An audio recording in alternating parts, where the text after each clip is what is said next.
bavandimwe nshuti zanjye, turi kuganira kuri social media.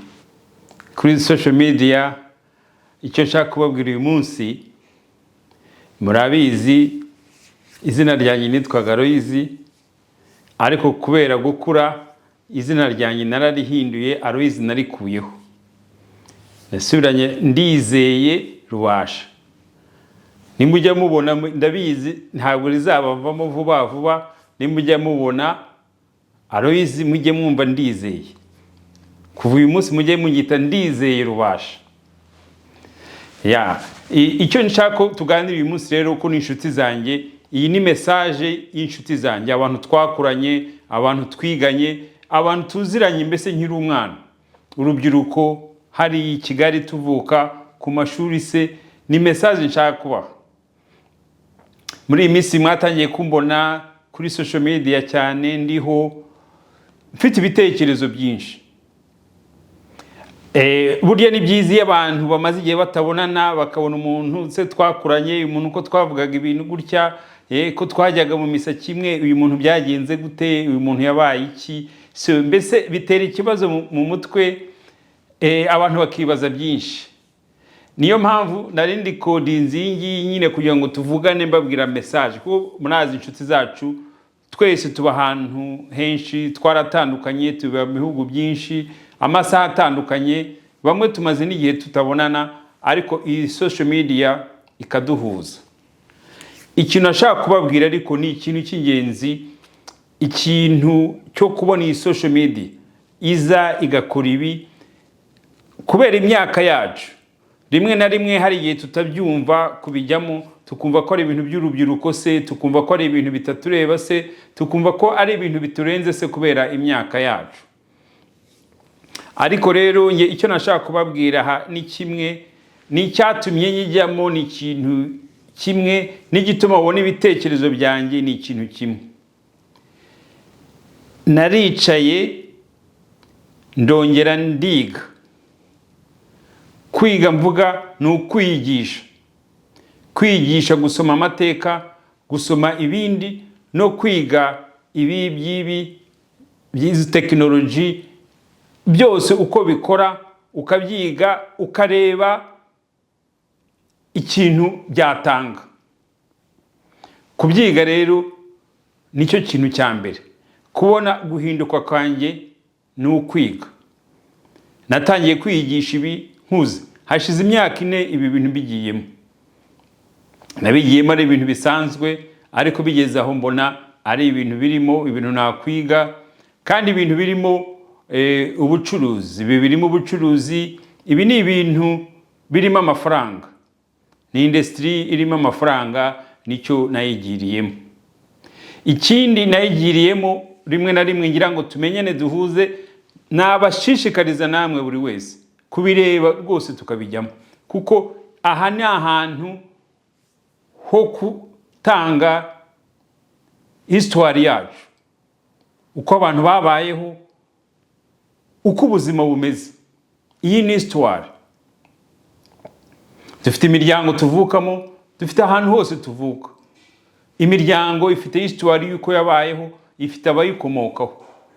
Iki rero nicyo kindi kintu nagize, kuzana kugira ngo histoire yanjye ijye kuri izi social media. Nyibikira abana banjye, n'abana babo, n'abandi bana bazabavaho, bakaba bazi bati uyu ni Ndizeye Rubasha, yari sogokuru wacu, akomoka he, akomoka mu Rwanda se, dore ise yabagaha, yavutse gutya. Ni histoire ibaho, histoire yo buri muryango ibaho. Aha hantu tuba, aba bazungu bose tuba, histoire zabo barazifite. Abandi barazanditse mu bitabo, abandi nabo bazishyira kuri social media. Twe urebye henshi histoire twagiye tubura histoire zacu, kubera gutandukana no kutandika ni ikintu twagiye tubura rimwe na rimwe mu miryango. Nshuti zanjye n'abasabaga, iki kintu cyahuza mu gitekerezo, bivuga ko histoire yanjye, histoire y'umuryango wa Rubasha, ngomba kuyandika nkayisigira abana n'abazavuka abana babo, kuko nuko ubuzima bugenda buhererekanya. Ni histoire abantu bagizeho bakuze, nta wundi uvuga iyo histoire. Nitwe tugomba kwivugira histoire. Ni wowe ubwawe, wowe ni wowe uyizi, ugomba kuvuga histoire yawe ubishatse bikurimo. Tuvuga ibyatubayeho, ibyo twaciyemo. Histoire ntabwo igomba kuba nziza, yaba mbi yaba nziza, yaba se igize gute, histoire iba nziza. Kandi umenye ko ubuzima bw'abantu twese turi kimwe. Rwose ibyo mubishishikareho, mubitekerezeho. Icya mbere rwose narize, ndabyigisha mbijyamo. Ikindi rero kuri ibi ni business. Nk'ubu nabitangiye, muzabona nagira ngo basabe kunshyigikira kuri YouTube yanjye. Ndizeye Rubasha. Ibyo mvuga ni ibitekerezo byanjemo. Igitekerezo cya mbere ni icyo cyo guhindura amazina. Ese kuki dufite amazina y'abazungu kandi twakwita amazina y'ikinyarwanda? Kinzamo, ngishyiramo, ndarihindura. Si ngombwa ko ibyo mvuze mubikora, ariko mubitekerezeho, tubiganireho. Ikindi ni ibintu byo gusenga. Gusenga kuki abazungu baje, abakristo bakabisilamu bakaza bakadushyiramo ibyo bintu. Ibyo byose ni ibintu byo kwiga. Abantu bari baradushyizemo ko ikintu ari kimwe nta kundi udashobora kugihindura. Bati nugihindura urabuvuza ibintu bitari byo, isi irabigiye gushira. Ibyo byose ni ibintu mugomba kureba, mukiga, mugasoma, kugira ngo ntitujye impaka. Ndabizi nanjye nari umufana nkamwe, nari umufana w'amadini najyagamo, ariko rero ibintu birahinduka no gukura. Nicyo nshaka kugira ngo mumenye ko tuganira ari uko kuri. Ibindi ni ibitekerezo byose mvuze. Ibitekerezo bije mu ntekerezo yanjye, muri mind yanjye, nuko biganiraho. Ibyo mvuge, se amadini yakwishyura imisoro, ese kuki uburaya mu Rwanda batabuteza imbere? Ese kuki uriya muco mu Rwanda dufite wo kunyaza, kuki wabaye w'Abanyarwanda gusa? Ibintu byose tukabivuga. Ibyo bintu ni ibintu by'Abanyarwanda, ni ibintu twakuriyemo, ni ibintu tuzi, ni ibintu tuvuga tuziranyeho tukiri batoya, ni ibintu twakoze. Kubivuga rero, kubona mbivuga kuri social media, nta kindi ni ugukura no kwiga no kumva ko histoire ari yacu, tugomba kwivuga, tukayisangira, tukayibwira abandi bazaza n'abazadukomokaho. Ni histoire ibereho, kuko ubuzima bwacu ni bumwe. Murabyibuka, umuntu aravuka, wamara kuvuka ugakura, ikindi ukitaba Imana ukagenda. Twese nuko bimeze. Wakwizera Imana riba mu ijuru, wakwizera histoire, icyo wakora cyose nta wundi ufite chance irute izindi, ni izo chance ebyiri twese dufite. Ariko hagati aho uko tubaho, uko dukora ubuzima, ni ibintu byose bituzamo.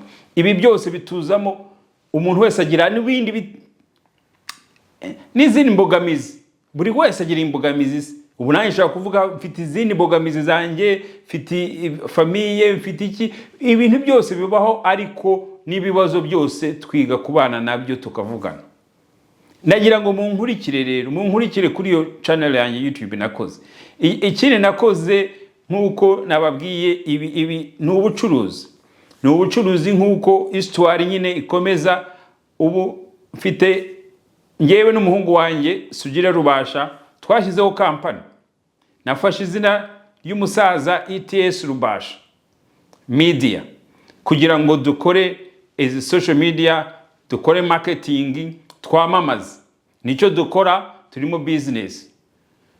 Twubaka, ushaka YouTube twayigukorera rwose, tukayigushyiriraho, tukamanaginga na social media zawe.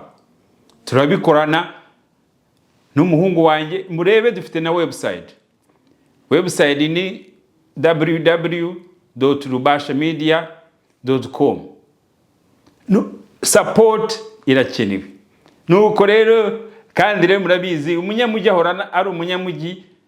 Abanyamujyi natwe tugomba kuza tukajya kuri social media tukaganira. Shuti zanjye, ndabohereza message buri muntu ku giti cye, kugira ngo twumvikane, kugira ngo muntere inkunga, nimwe mugomba kuntera inkunga, nitwe tuziranye. Ntibyoroshye ariko imyumvire irahinduka.